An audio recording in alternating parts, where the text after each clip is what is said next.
Ẹ káàbọ̀ sí ìkànnì Ajíṣebí Ọ̀yọ́ Online TV. Adéyínká Ọlásùnkànmí ló kọ tèmi pàpín baálẹ̀ fìlà. Mo tún ti dé lọ́dọ̀ tèmi ò pọ́nmọ́dé kan bí ó ṣe rin èdè bábá èdè ìjìnlẹ̀ bábá ìjìnlẹ̀ ọ̀rọ̀ bábá ọ̀rọ̀ èrò bábá èrò ìmọ̀ bábá ìmọ̀ bábá ìwà. Èmi náà ní kọ̀ǹkọ̀ bí ẹni tẹ̀ ọmọ aládé ni mí jìgànjìgàn tòkótòkó abọ́gbọ́nú ni mí tọ̀sán tòrútòrú ọkùnrin sì wà lórí Aláròyé. Èmi náà ní ńlá inú onímọ̀ tí ń wò sùnsùnsùn. Lẹ́ẹ̀kan sí káàbọ̀ sí ìkànnì Ajíṣebí Ọ̀yọ́ Online Television. Kí n tó máa bá ó tòróró mi bọ̀ torí mo fẹ́ ṣe àròyé fún bí ìṣẹ́jú 5-6 kan, ṣùgbọ́n kí n tó máa bá àròyé mi bọ̀ tẹ́ mọ̀ pé ẹni tó bá bá ọ lọ báyìí náà ló bá kú. Ẹ jẹ́ á kọ́kọ́ dé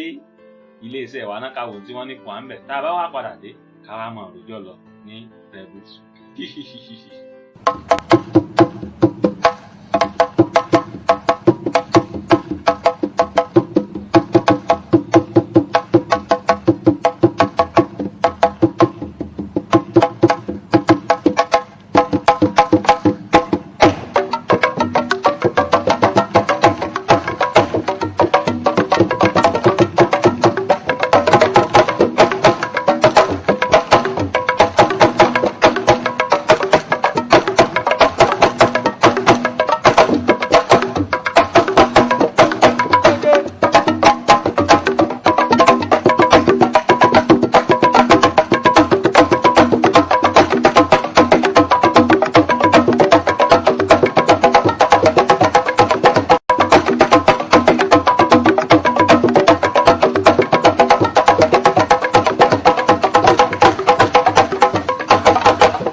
Ẹ káàbọ̀ padà. Bí mo ṣe sọ lẹ́ẹ̀kan, Adéyínká Ọlásùnkànmí pàpín baálẹ̀ fìlà náà lórúkọ tèmi.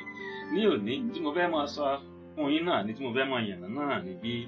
ìtàn ráńpẹ́ bí a ṣe dá Ajíṣebí Ọ̀yọ́ rédíò àti TV sílẹ̀, àwọn èròǹgbà àti àfojúsùn wa, àwọn nǹkan tá a ti gbé ṣe, àwọn ìpè níjà tí a ti bá pàdé. Ní alákọ̀ọ́kọ́, a bẹ̀rẹ̀ Ajíṣebí Ọ̀yọ́ rédíò ní ọjọ́ 24 oṣù karùn-ún ọdún 2020.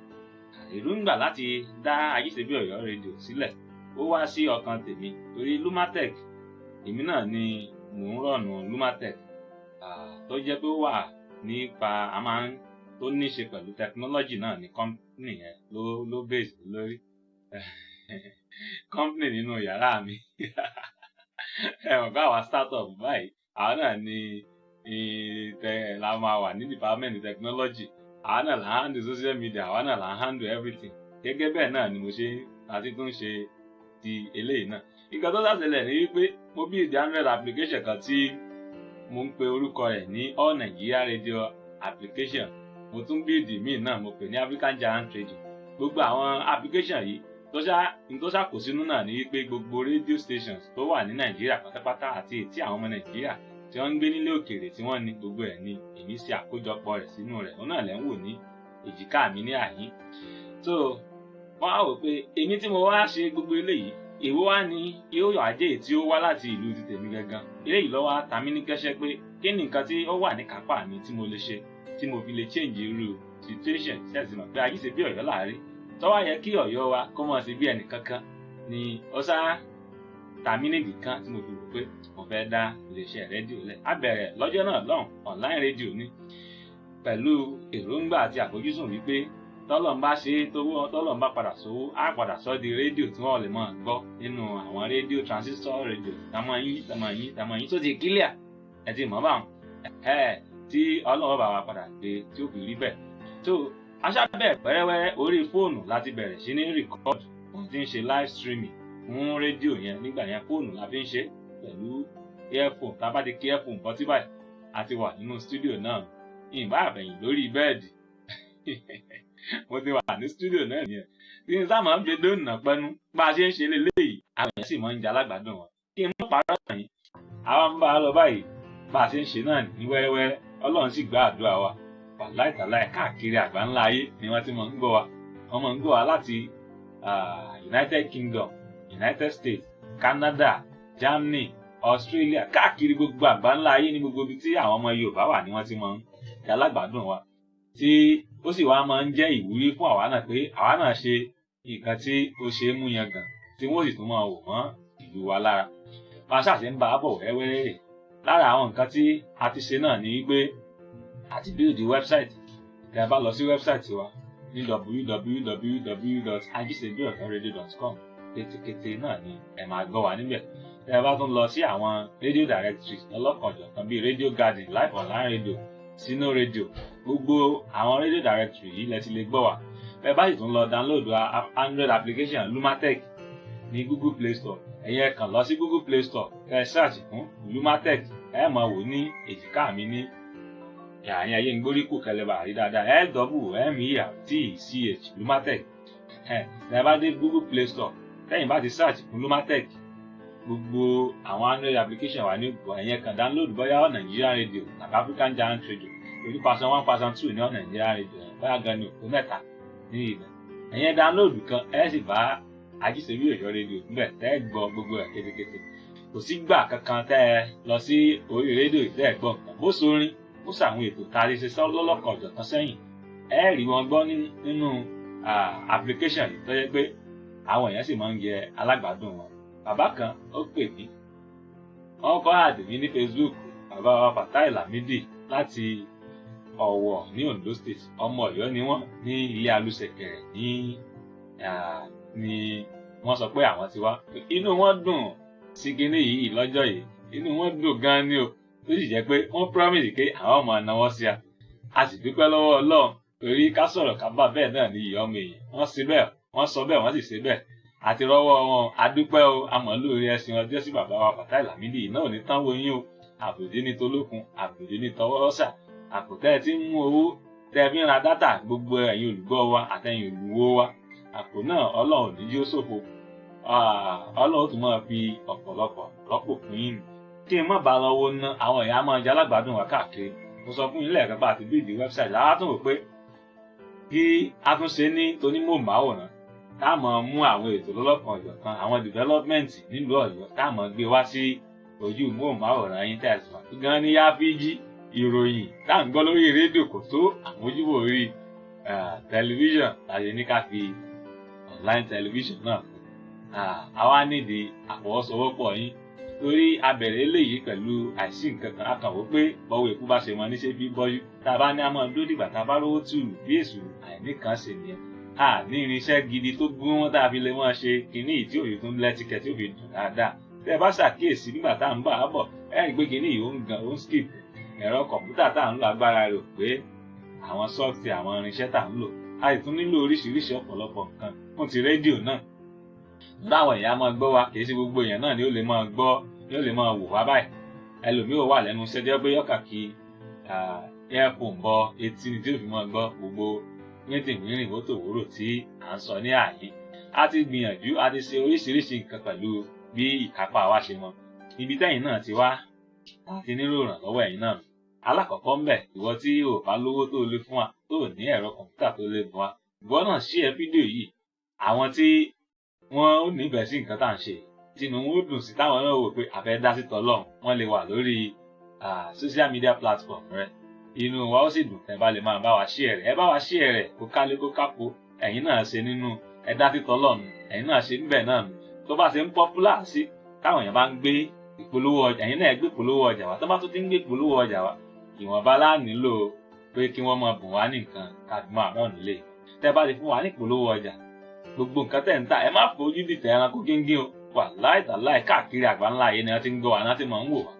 tí àtàjèrè ọjà yóò sì máa wọ inú gbá yín tó yẹ pé àwọn èèyàn ó mọ patronize yín yẹn bí léyìí náà wà wò náà kẹ wá wò báyà àwọn èèyàn ò ní patronize yín àwọn bá wa fi ẹnu gbé àbá yín fi ẹnu gbé kinní yìí lárugẹ dáadáa tó yẹ pé àwọn èèyàn ó sì patronize yín àwọn èèyàn máa ń gbádùn wa o àwọn tí wọ́n sì sọ̀rọ̀ tí wọ́n dáńtọ́ wọ́n wà ní àyín ní iléeṣẹ́ wa ń rí tó yẹ pé tí wọ́n bá fi ẹnu bá yín polówó ọjà báyìí wà láìtàláì wàràwàrà lẹ́ẹ̀mọ́ ta torí ẹ̀tà ní kọ́kọ́ tà kí gbogbo ẹranko kẹranko nínú igbó tó tà. A ti wà ní Twitter náà ní @ajisebiọyọradio @ajisebiọyọradio ní Twitter. A wà ní Facebook Ajisebiọyọradio tẹ́ ẹ bá ti search fún yóò gbé wá ní Facebook. A wà ní YouTube náà ẹ subscribe sí YouTube channel wa kẹ́ ẹ fi ṣe support fún wa kẹ́ ẹ fi yín náà ṣe support fún wa. Púpọ̀ àwọn èèyàn mọ̀ pé ẹ má bínú púpọ̀ àwọn èèyàn ò mọ̀ pé subscription lórí YouTube kò la owó lọ ọ̀fẹ́ ni o kìí ṣe bí bá ń subscribe fún data ọ̀fẹ́ ni ẹ kàn lọ tẹ́ bá ti login sínú Gmail yín àgàgà ó sì rọrùn lórí Android phone dáadáa tẹ́ bá ti login sí Gmail yín kò bá jẹ́ nínú browser náà ni ẹ kàn lọ síbi button pupa kan tẹ́ kọ subscribe sí ni ẹ kàn kílíkì rẹ̀ ní ẹ dẹ̀ kílíkì agogo tá a máa ń lù ní primary school gangan ẹ wá jẹun o àgbo oúnjẹ irú àgbo tẹ́ máa ń lù ní ṣọ́ọ̀ṣì náà tẹ́ bá ti kílíkì rẹ̀ ìyẹn ni wọ́n fi máa ké sí yín ní gbogbo ìgbà tí a bá ti upload new video lọ́lọ́kan ọ̀jọ̀kan ẹ̀yin náà ẹ fi eléyìí ń ṣe ìrànlọ́wọ́ fún wa tí ò bá tiẹ̀ sí owó tí ẹ lè fún wa àwa fi àsìkò yìí bẹ lọ́run ọba fún gbogbo àwọn tó wù láti ràn wá lọ́wọ́ gbogbo àwọn tí wọ́n ti ràn wá lọ́wọ́ àwọn tó wù tán tó fẹ́ ràn wá lọ́wọ́ Ọlọ́run ọmọ bá wa bù sí àpò yín ibi tẹ́ ẹ bá ti mú owó jáde àgbà náà ní wọbẹ̀ lágbára Ọlọ́run ó sì tún máa pèsè fún àìní ti yín náà iṣẹ́ yín kò ní gbìṣẹ́ mọ́ yín lọ́wọ́ Ọlọ́run Elédùmarè eléyìí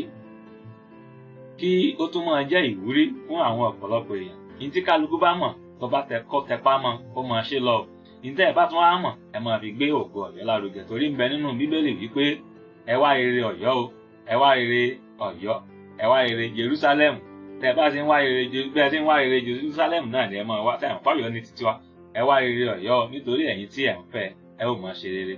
ìre ń bẹ nínú eléyìí àdúrà ń bẹ ń bẹ níbi ká máa ṣe dáadáa sí ìlú ẹni tẹ bá ti ń ṣe báyìí ire àlékún dáadáa yóò sì máa wọlé tọ̀ yín wá kí àjọmọ́ nífẹ̀ẹ́ ìlú ara wa ní tó ń bẹ nínú àdíìsì níbi tí ànábì Muhammad sallallahu alaihi wasallam tó ti ń sọ tó ní pé nínífẹ̀ẹ́ ìlú ẹni ara àpẹẹrẹ ìgbàgbọ́ ni téèyàn bá fẹ́ràn ìlú èèyàn téèyàn wá lọ síwájú fún ìlú èèyàn ara àpẹẹrẹ ìgbàgbọ́ ni o gbogbo ẹ̀yin tẹ̀sí ń fẹ́ dáadáa fún Ọ̀yọ́ ẹ̀yin náà mọ̀ gbọ́yọ̀ sí dáadáa ni kódà kọ́mọ̀jọ́ ọmọ Ọ̀yọ́ mọ́ ń wá bí ìlọsíwájú sì mọ́ bọ́ Ọ̀yọ́ yóò mọ̀ gbọ́yọ̀ sí dáadáa ní oṣù ẹ̀sìn mọ̀ pàgbọ́yọ̀ sògo akọni ọmọ ni gbogbo wa náà láṣẹ dáadáa láàrí tàn rẹ pa ẹ tún máa jà gbàgbé wípé àrọ́bá gbogbo wa ládìtàn gbogbo ohun tá a bá ṣe lónìí láì ọ̀rọ̀ ọ̀tàn ni ó dà lẹ́yìn bọ́ ọ̀la o ẹ lọ máa fi àwọn tán ti lọ nílùú Ọ̀yọ́ ẹ máa fi wọn tiwọn náà ṣàríkọ́gbọ́n àwọn olówó àwọn ọlọ́lá tí wọ́n ti lọ orúkọ wọn sì tún wà pẹ̀lú gbogbo àwọn nǹkan tí wọ́n fi ti gbé ṣe nílùú tó yẹ pé gbogbo àwọn nǹkan tán ṣe láwọn àdúgbò kọ̀ọ̀kan náà lábí fún pe àwọn àdúgbò kọ̀ọ̀kan tá a sì tún ń fìyún rántí wọn ní ojoojúmọ́ eléyìí táwa náà ṣe ìtàn lábí ń lọ́lẹ̀ lẹ́yìn o tí wọ́n bá ti ń sọ̀rọ̀ iléeṣẹ́ rédíò lọ́yọ̀ọ́ wọ́n mọ̀ dápọ̀ tiwa náà mọ́ tó jẹ́ pé gbogbo eléyìí àbí wọ́n á lọ síwájú fún ìlú wa náà àwa náà sì mọ̀ ní lọ síwájú àní dèrò ẹ̀yìn àní táwọ́ ná tẹ́ ẹ bá lọ sí wẹ́bsáìtì wa bí mo ṣe sọ lẹ́ẹ̀kan 24/7 ó jẹ́ Android application Lumatech náà lẹ́ bá fi lọ gbọ́ wa 24/7 lẹ́bi máa rí nǹkan gbọ́ bó sórin ó sàwọn ètò lọ́lọ́kan ọ̀jọ̀kan tá a ti ṣe sẹ́yìn gbogbo ẹ̀ náà ni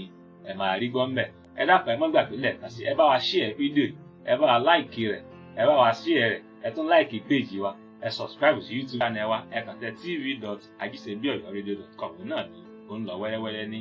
abẹ́ móhùnmáwòrán yìí ẹ follow wa lórí Twitter @6 lórí Instagram àwọn yìí o wọ́n dà wá láàmú díẹ̀ nígbà tá a fẹ́ ṣe níṣe ni wọ́n block rẹ̀ á tó tún ṣe ṣùgbọ́n àti ìṣe lórí Instagram ṣùgbọ́n gbogbo àwọn èyí tá a ti ṣe yìí náà ẹ bá wa lọ kẹ́ ẹ fi hàn ṣe kóríyá fún wa tọ́ Adéyínká Ọlásùnkàn ńlẹ̀ ní jẹ́ pàpín baálẹ̀ fìlà ìwé náà ní lásà àròkò tí so lórí ọbẹ̀ nínú àwo tán gan-an àwọn afẹ́ máa fi eléyìí ṣe lọ àní lọ̀lẹ́ ẹja tó lọ tí ò dénú igbó àwọn òní lọ tí kọ̀ǹkọ̀ tó lọ tí ò dálé odò àwa láàmọ́ wá ẹ̀yin láàmọ́ bá nítorí agbé ló dalẹ́ àlùkò ló dàárọ̀ ó dídẹrẹ́ ló dìyálẹ̀ tọ̀ lákòókò kẹ́ tó rí n ò pẹ́ n ó tajẹ́ lóko adé afúnmọ́rẹ́ mi àtàgbà òsì lọ́fà ọ̀bàrà ògúndá abádèyí lọ́mọ àdèyí bẹ́ńkù tó dákẹ́rì gidi. ṣé ẹ mọ̀ pé bí gẹ̀rẹ̀jẹ̀ lágbàgbà bó bá kú dẹ̀dẹ̀ ọjọ́ kan rí kò rán àrọ̀ wọ̀ adé afúnbàbà jẹ̀rọ̀ mọ́jèlé ǹjẹ́ kí n láyé ìpín ṣe ẹ̀rọ̀ wọ̀ láyé ìpín ṣe ilé olúwẹ̀rí gbóná inú ilé yín ọ̀tẹ̀ yín ìrìnsẹ̀ yín kò ní gbóná tútù làárọ̀ dẹ tútù làárọ̀ bàbà ó ń bọ̀ ntí ìdè tó dìgbà kan náà ó dàbọ̀.